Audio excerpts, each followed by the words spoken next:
The 65 is quite possibly one of the nastiest builds that we have.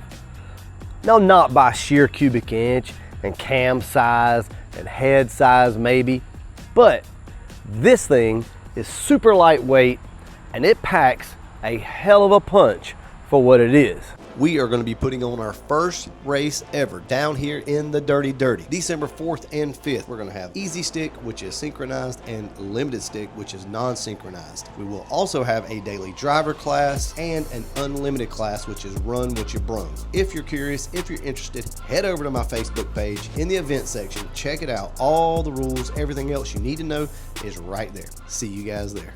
I want to talk about the 65 and a little bit of its backstory before we get into this, because I know there's a lot of you that already know about this car, but there's a lot of people that don't as well. We've had this thing since, I want to say 1978. It started life for us as a barn find, essentially. It was already rusted out, rats had chewed on it. Now think about that, from 65 to 78, this car was already a rust bucket. With that being said, Papa T bought this car, he brought it home, and it just kind of sat there.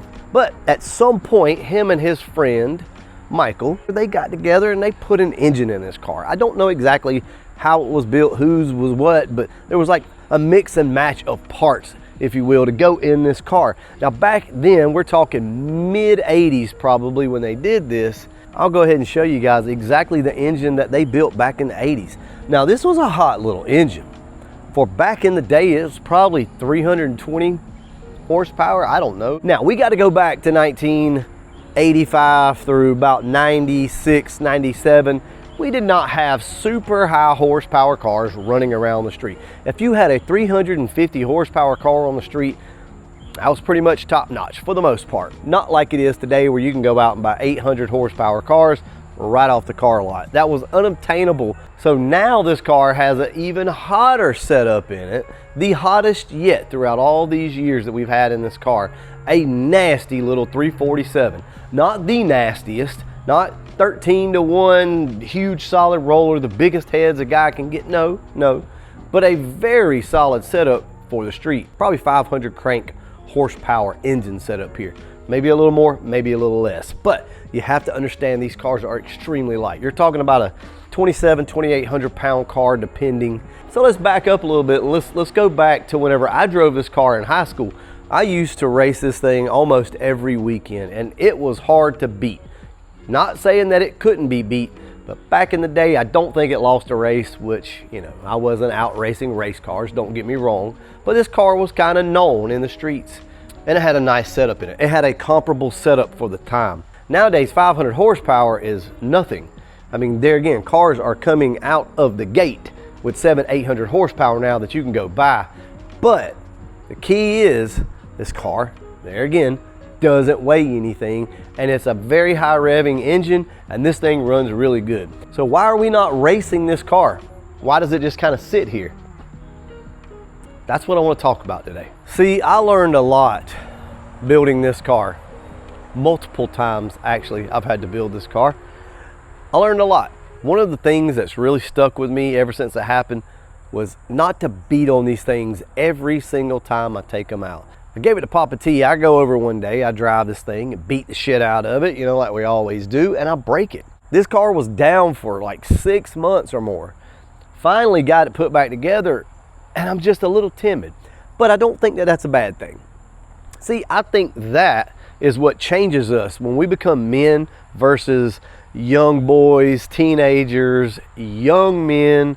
And to be honest with you, you gotta break stuff to understand it and to appreciate things. Because of what this car means to me and my family, I've chosen not to take it out and beat the snot out of this thing all the time like I want to do. Trust me, I want to do it. Just so you know, for the record, we will be running the 65 and the Calypso at some point, and taking them to the track really doesn't prove a point because the Calypso will outrun this car 100% at the track just because it's set up differently. But we'd like to take them out, hit them from second gear, and see what happens.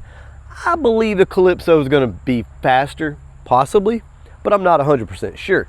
But here's the thing, this car is literally a street build. This is not a solid roller. This is nothing crazy.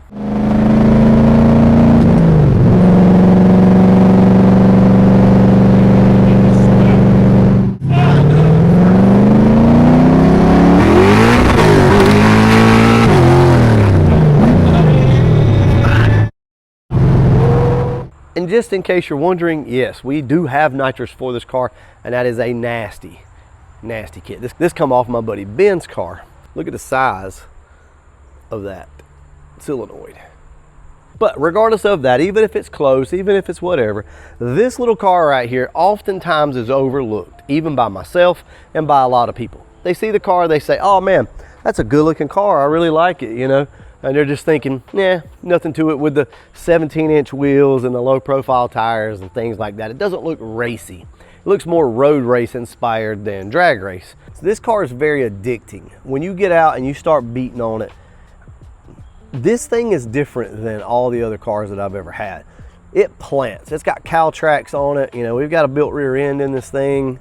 And like when you hit it, the cow tracks just lock this thing in, and it's like it's on rails. And it is so, so fun. And it just makes you want to hold it. Like it gets straighter the faster you get. Where the Calypso kind of, you know, is all over the place. This car is the opposite of that. It is very addicting. And ultimately, I'm giving this car back to Papa T.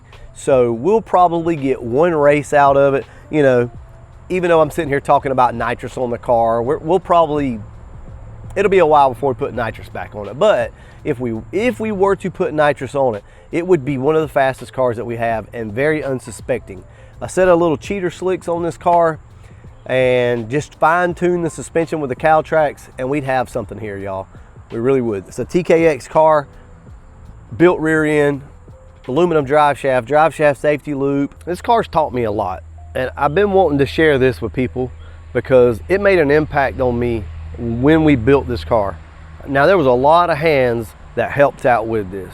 John, Michael, obviously Papa T, Andrew helped on it, Hayden, Fulton, you know, so many people helped on this car. You know, I would come out and I would cut pieces of metal out. All this is new back here. I had to cut all this out and put new stuff in.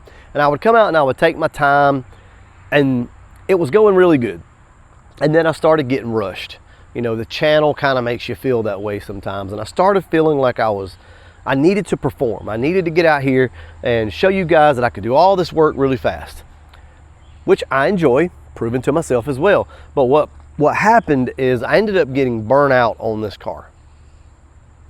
Starting to rain, let's go in. This car taught me to slow down a little bit.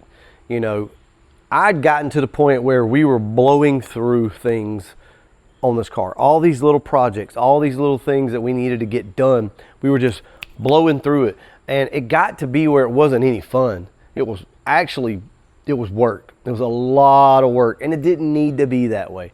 Does that mean that I did it the wrong way?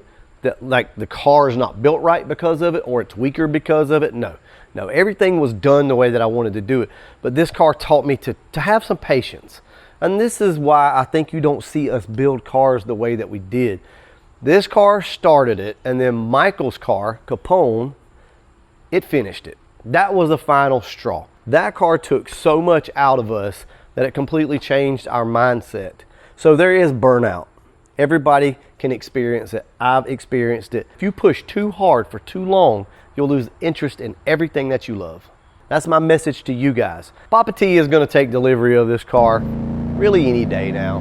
Maybe within the next couple of weeks, something like that. He'll be getting this car back. I promise you that I'm going to try to make the effort, if we can, to get these two out and at least run them one time from a second gear hit. I am extremely curious how much faster the Calypso is, if at all. Down in the comments, let me know, which car do you think is going to win a second gear hit? Both cars hook, which one's gonna win? The Calypso with the 393 solid roller, or the higher compression 347 with a pretty healthy hydraulic cam? 11R heads, Pro, I can never remember these heads. They're 210cc. So this car has won a best of 7.0. This car, very first time out on the 17-inch tires with the old motor setup, actually went like, I think it was like 780 and slipping the clutch. So I don't think they're too far off, to be honest with you. I really don't. Let me know down in the comment section below, which car do you think is gonna win? All right, catch you guys in the next one. And as always, thanks for watching.